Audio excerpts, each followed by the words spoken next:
day, everyone. My name is Onyeka and this is SME Chat. Can you please tell us about yourself? My name is Adebola Maduka. I graduated from the University of Lagos, Computer Science Department. Great Accountants. There's one university and others. I studied computer science and went on to do a master's at the University of Leeds in information systems. What is your business name and what services do you offer? Our business name is QSoft, mirrored after Microsoft. So we offer mainly all IT services. We specialize in website creation, database management systems, online applications, and creation and management of social network business. Okay, so I can see clearly that your course is for something to do with business. Very much so. I've done only IT since 1990. So what is unique about your business? Pretty much we've been in it for a long time. So we know what we're doing. We're not just some flash in the pan IT company that's jumped into IT because they can make money from it. So we come with years, decades of experience, and that's what we aim to push into our customers. How did you get the idea or concept of the business? How was your vision and the concept? Well, the business idea came to me from just doing what I enjoy doing really. So I'm one of the people that can say my hobby is my work. So I enjoy coding, I enjoy building applications, I enjoy building websites. So from there, I just kind of made money from my hobby. So that's how it is. How are you able to raise the finance to run your business? Well, lucky for me, the IT industry, especially software IT industry, you don't really need money to do most things. What you really need is a laptop and a good head on your shoulders. So, got a laptop from my parents in those days, years and years ago from school. Old HP, deadbeat HP, carrying around. And pretty much all my work came from there. From that, you get one or two businesses, do one or two sites, build one or two applications, and just kind of grew from there. Okay, with the way you started and how things are, how do you manage your finances? Really, I just use a notebook and Excel, to be honest. Excel does pretty much nothing. As an IT person, well, like, I think I'm one of the, what you call the most technological IT person in the sense that I build financial management apps for people, but I find it difficult to use it. So I should use an app. I have the app. I just end up always using Excel and notebook. Okay. As a business owner, what are your top 3 priorities? I would love to say helping, bringing good things to humanity, helping the world be a better place, solving problems, but it is money.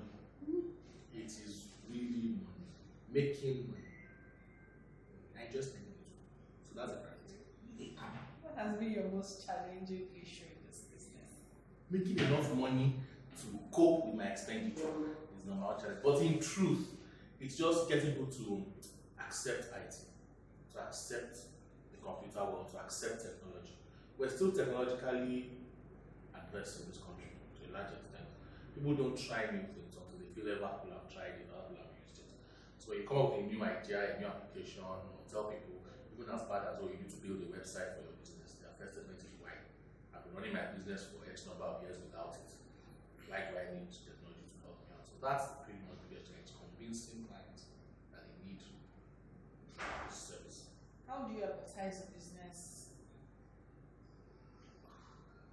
Word of mouth, referrals, is the probably the best way I can say advertising. Is word of mouth. People hear what you've done. I talk to people. You go out, you meet people. So it doesn't spread well, but it's probably my most efficient way.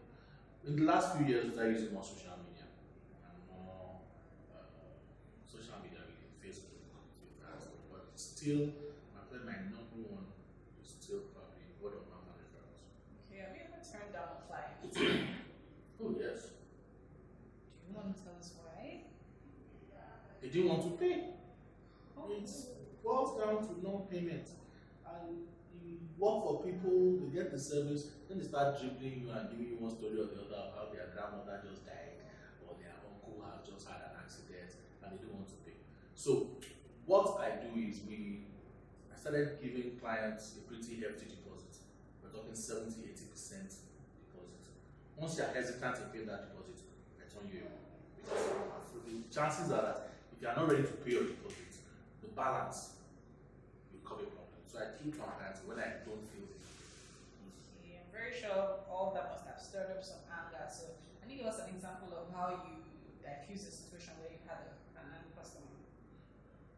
The one I remember the most of an angry customer I had to diffuse was a lady who wanted an application built for her shop. She was running a shop and she was afraid her sales girls were either pilfering money or at least not returning what they should.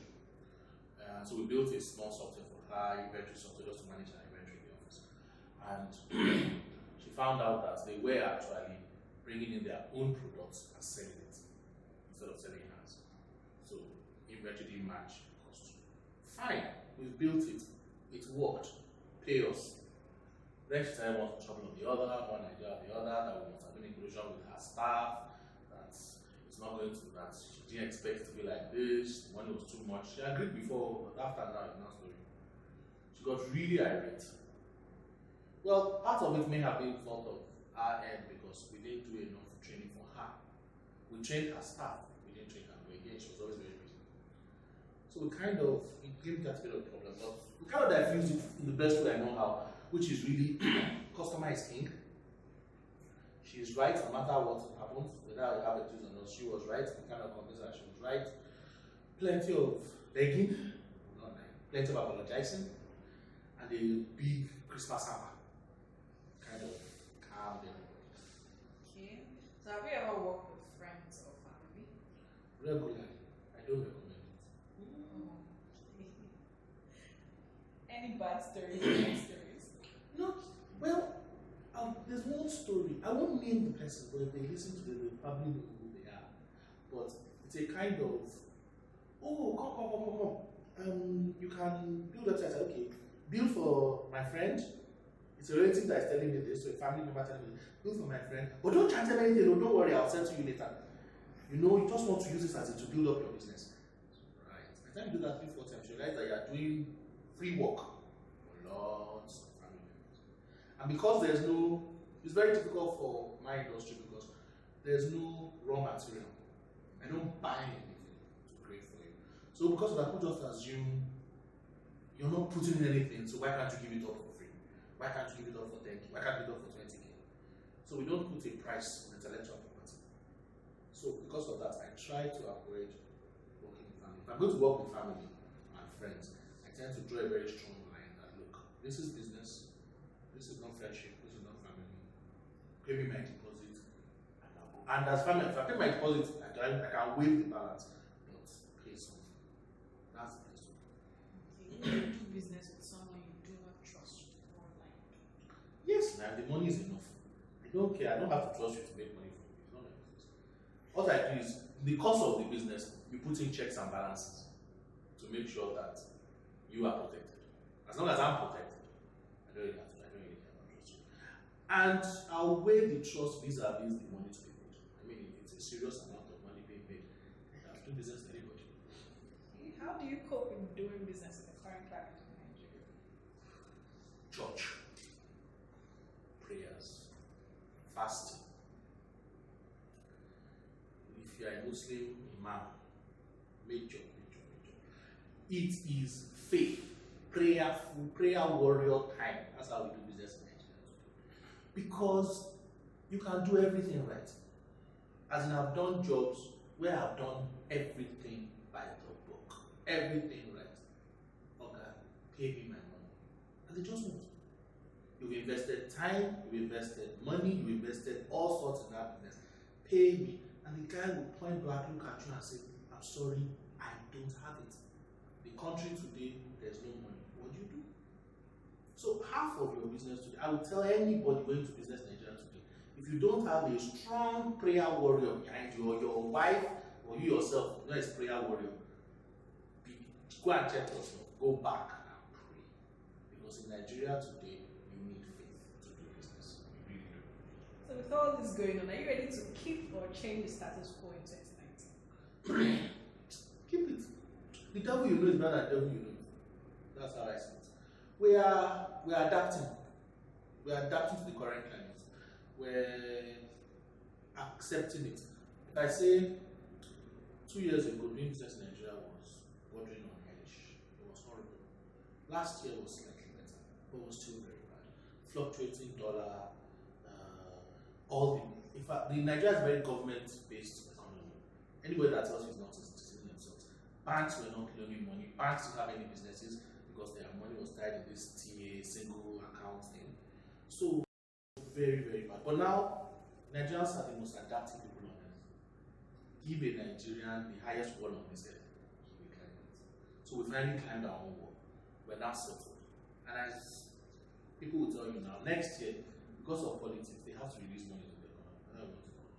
That will help us businesses. That will help us.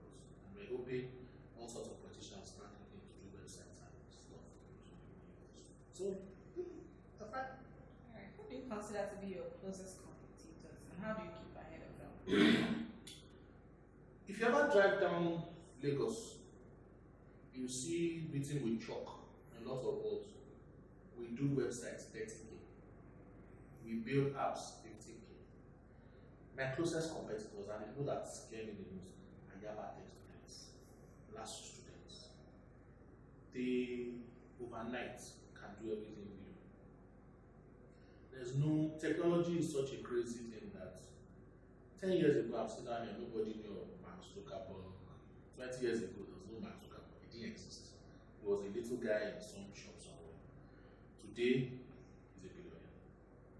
WhatsApp just sold their app for 2.something billion. Uber, 5 years ago there was no such thing as Uber. Today, all over the place. So my greatest competitor and my greatest fear are young boys in Yaba Tech, in Nasu, in Unila, who are hot, who are hungry. To keep ahead of them, I hire them. I hire as many of them as I can. I talk to them. I go online and read. In other words, don't be stagnant. Constantly move, constantly mutate.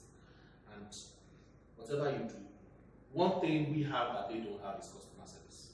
Keep your customers happy, keep your customers, guarantee your customers whatever you give them. If I tell you I'm going to do something for you, I'm going to do it for you, which is a huge difference. So that is the separating point. That's what we used to find. Okay. Is there anything that has happened in your industry recently that has been a major game changer?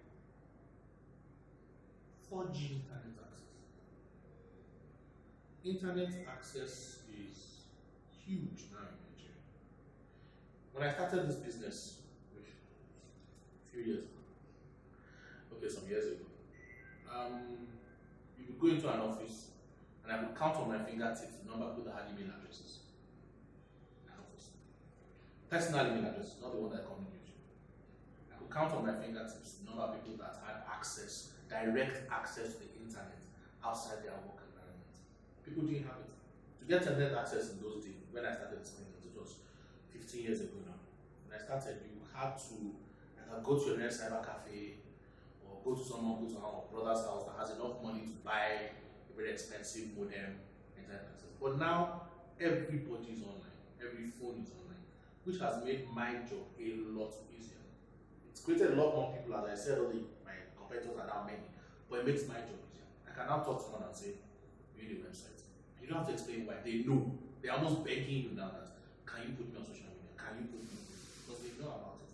And that's because internet has finally penetrated Nigeria to a degree where people like us, IT people, can benefit from it. Okay. What would you do differently in the course of your business? What would I do differently in the course of your business? Maybe in the course of my business, probably the thing I would have done differently is let more stuff go. I tend to do a lot of things myself.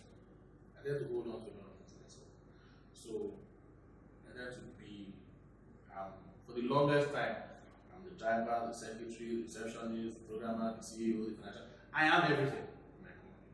So, and it's a habit that a lot of business owners make is feel that this is my baby, my company is my baby. No one can love my baby like I do. But even parents let their kids go to school.